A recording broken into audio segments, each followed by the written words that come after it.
Hello everybody and welcome back to Space Engine. Oh my goodness, I've actually been meaning to do a video for the last week, but because I'm consistently inconsistent, there we go, it doesn't always work that way. Where am I? Louis? Okay, oh right, galaxies and star, other galaxy, and nebula. Delightful. My mic is on, right? I'm gonna make sure it is. Yeah, it's on. Good. 'Cause I think in total, since I started doing Space Engine, I've had, I'm gonna say, probably 9 entire videos I've had to redo or have been lost due to either sound issues or file corruption. And it always sucks every time it happens. So, yeah. Right then, where to go? I have only one suggestion from the last video. My view counts are going down. I need to actually be more consistent to get those back up. Not that it really matters to me, you know, I do Space Engine and YouTube because it's fun. I don't really do it as a job. Not that I could ever make enough consistent money off it anyways. But, control. What was it? Control. Oh crap, let me go back and recopy and paste that. Or it can crash. No, it didn't crash. Excellent. Alright, I wanted to go to NGC4236. Let's tab back in and copy that in, because I forgot the numbers already.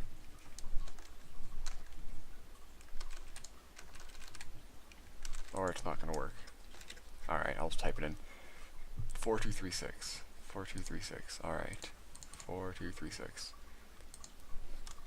NGC 423. Ah, 6. I'll do that because that does exist. Boom. Apparently there's a smaller galaxy embedded in the middle of a galaxy.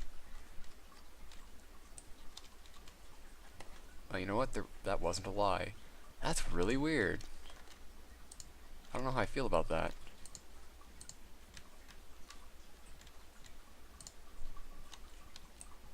Like, what? Oh, where'd it go? Why would this be constitute as like a separate galaxy and not a part of this galaxy? That is really weird. It also isn't working graphically. Well, let's explore then. Wow, this is really weird. I'm not sure how I feel about this. But I think it's good. The graphics are kind of annoying because it, keeps disappearing. But other than that, it's pretty cool. Let's find a planet. Let's go to this one just because. Boop. Just a blue main sequence, but it's inside this galaxy, inside a galaxy. It's like a Matryoshka doll. You know, like the dolls, the Russian nesting dolls. Yeah, good stuff. Good stuff. Right then, what's happened over the last 3 weeks I could talk about? Opportunity still haven't phoned home, which is depressing. The wildfire smoke has left, so my skies are clear again, which is nice. Parker Solar Probe launched at some point. I watched it. I forgot when it was though. That was fun. Insight is still on its way to Mars, doing good. I'll get there in November. Looking forward to it.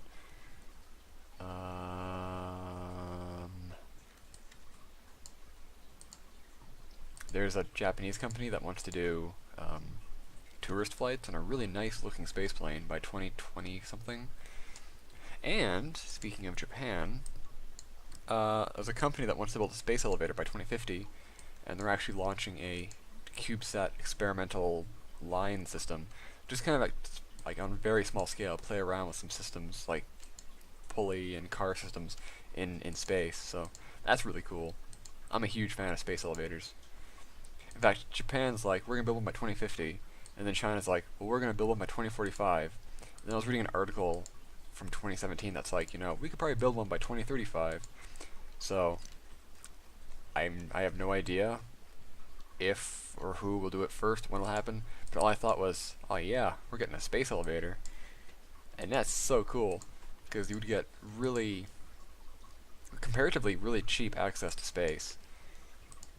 Like instead of like $100,000 per pound, you'd get like $10 per pound to get to space. Also, you can use a space elevator as like a space dry dock, or I guess a wet dock, because you can like build a ship at the other end, and then bugger off from the solar system, then come back, and it's just we can literally build shipyards in space like this, like way stations and shipyards, and that's cool. At least I think it's cool. All right, you know what? There's a lot of lag here. We're gonna go to the other galaxy. I don't think there's a lot of life in this galaxy because a lot of the stars are blue and white, which means they're very short-lived and very hot. So, but you never know. You never know. Oh, I saw that. That was no, it's white. Yeah, normally galaxies that have a very bluish, bright tint have a lot of young and active star formation. Whereas ones that are mostly just yellow and red, or like mostly red, probably have a bunch of just old and aged, probably dead, dying, no more star formation. It's like this right here, for example. This looks like a very inactive galaxy in terms of star formation, anyways. However, it has a lot of yellow and orange stars. That's kind of interesting. The Milky Way is kind of intermediate. We have a good mix of everything, and there's still star formation going on. And when Andromeda slams into us, there's going to be a lot of star formation going on, so that's pretty cool. I don't think of any interest. Let's look. Oh, I didn't want to do that. Any of these look interesting. Scorched desert. Kind of generic, though. Oh well. What else going on?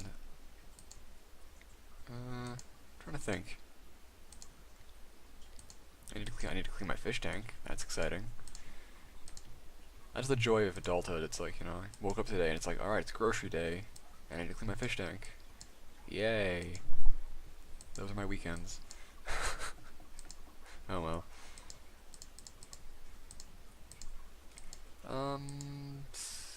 There was something else I was thinking of that happened that was interesting, but I can't. Oh, right, the hole in the space station.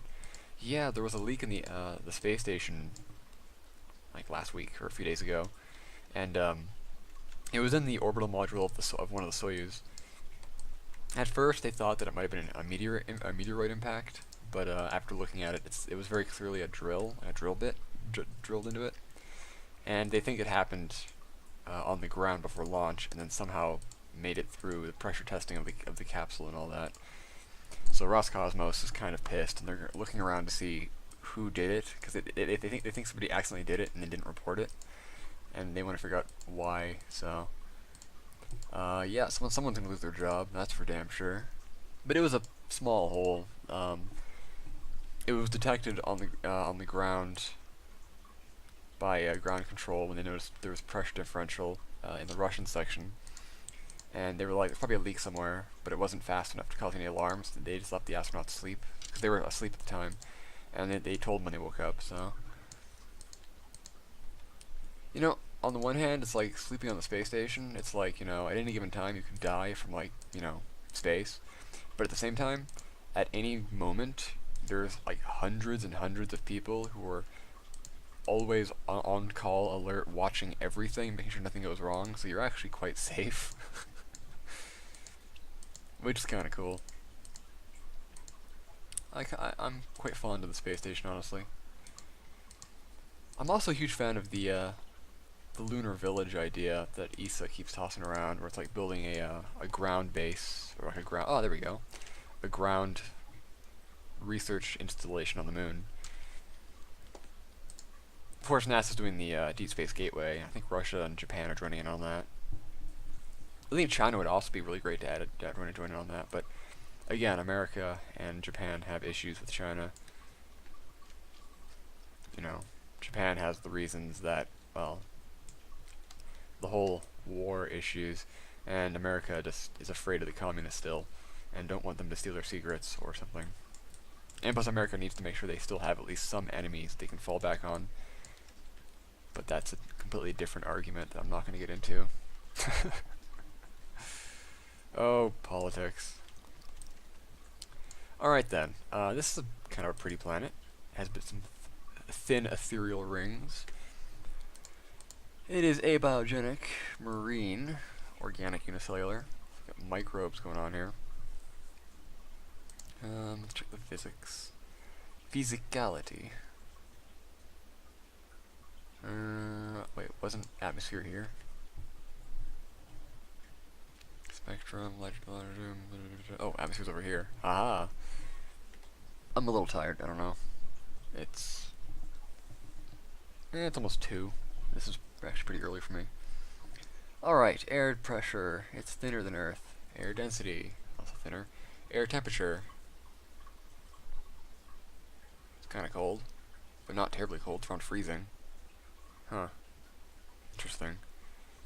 Mostly carbon dioxide, bit of oxygen, nitrogen, sulfur dioxide, water, ethane groups, ammonia, sulfur dioxide, or hydrogen sulfide, propane or ethane, I don't know, argon and neon. Interesting. And it has a moon. A kind of cute moon, actually. Very bright. Go away. Go away. I guess this isn't going away. Alright. Maybe I can push a button to make it go away. No. It's not going away. Has there been an update for this recently? I'll have to check. Because I'm kind of in the mood to update this and maybe fix some of the issues with it. It doesn't handle alt-tabbing very well. I mean, not a lot of games do. Even when I was working on didn't actually. Well, actually that one can alt-tab all right. But it's very simple, so. Actually, on that front, I got all my tax information submitted, so I'm waiting from Steam. I'm just waiting for them to get back to me on those regards. And so I can upload my game there. And it's hilarious because it's basically just a meme, but you know, whatever. Boom. This is an interesting color palette for a planet. Check out the information on it. Ooh, alright, mostly carbon dioxide. Very complex atmosphere. Abiogenic marine. Orbit. Simple. Intriguing. Oop. That's okay. I was gonna control land, but I guess we're just gonna crash into the mountains. And let them zone in. Oh, look at that. Ain't that nice? Top of the mountain here. Well, this is kind of a nice little landscape. The moon overhead. There's like 3 moons. That one. That one. I think that's a moon. Unless it has more than that. No, it has 6 moons. All those dots were moons. I thought they were planets. Oh. Alright. There's 4 of the moons. Where's the other moons? 5, 6. There they are. Let's go to the furthest out moon. It's a temperate asteroid. Oh, that's hardly a moon. Well, then again, Phobos and Deimos are hardly moons, but they are technically moons.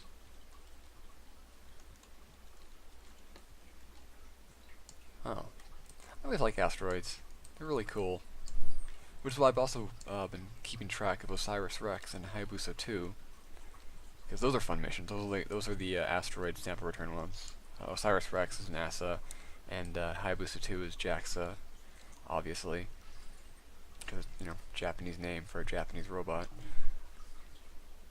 This is kind of a nifty little asteroid.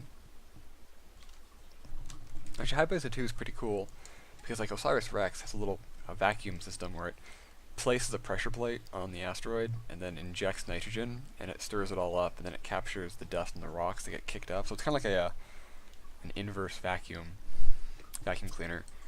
Whereas Hayabusa, I think it's actually I don't know exactly how its collection plate works, but I know that on board it has a bomb, literally a bomb. Like it has a shell, like a thing, and like what it's gonna do is at one point it's gonna deploy the explosive, and then deploy a camera, and then it's gonna fly itself, or if it's in orbit, to the far side of the asteroid, and then the bomb's gonna impact and explode and shoot debris out, and the camera drone's gonna watch it, and then it's gonna fly back around and do samples and collect data on the exposed crater they just made. So that's really cool. Literally bombing an asteroid. Where are we? A lot of galaxies in the sky. I don't know if any of them are the Milky Way. No, that's just a random galaxy, that's right. But these all have like actual names. We're probably in the neighborhood.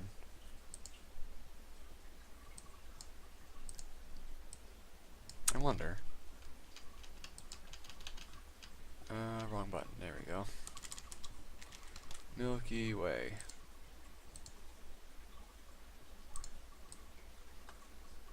Oh, it's way over there. Let's go back. Boop.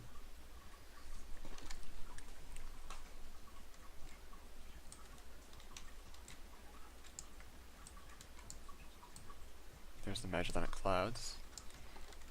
Alright, slow down. I'm just like zipping through the disk at unnatural speeds. And we're back in the galaxy. Ain't that lovely? Yeah. So I have been meaning to do videos recently. I've been kind of busy. Actually, I was sick last weekend, and then this week I was busy, and just hadn't gotten around to it. So, yeah. So is the nature of this channel. It's not. It is what it is, honestly. But I've been doing some work on a number of projects, so don't worry. They're kind of cool.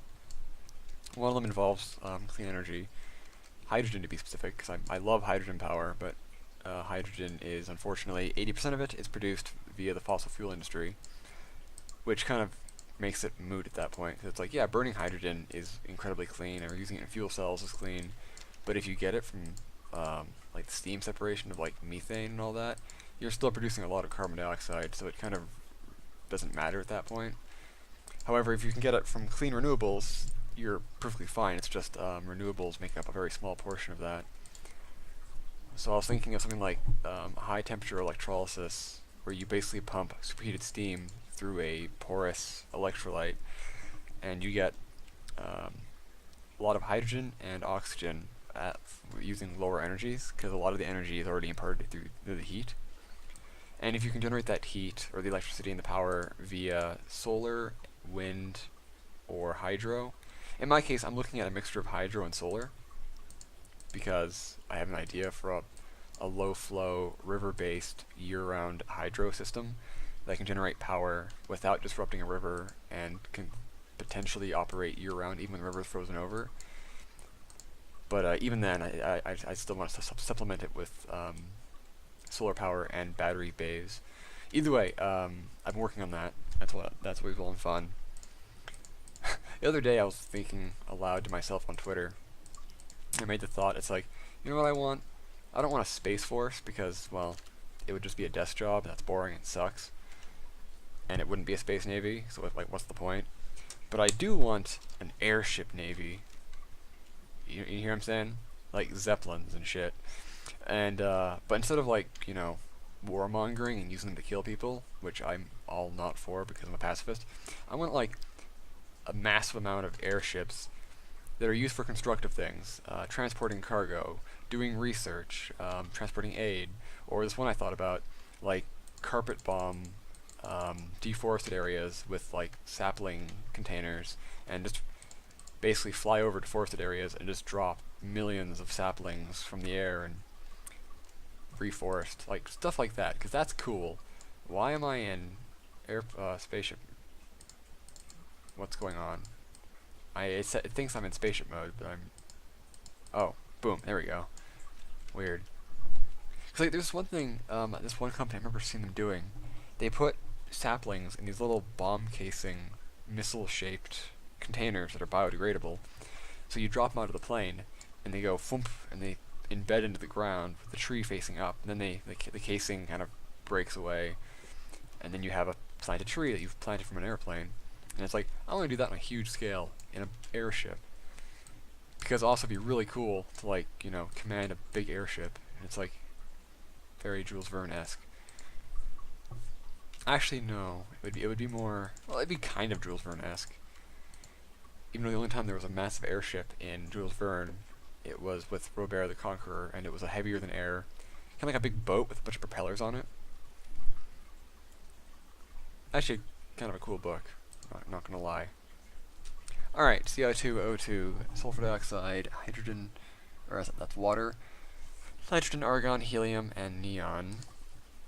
The abiogenetic marine. How thick is the atmosphere? Air density, air pressure. Damn, that's a thick atmosphere.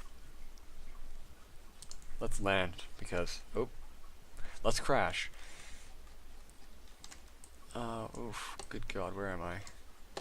Am I under an ocean, or am I just trapped under a sea of...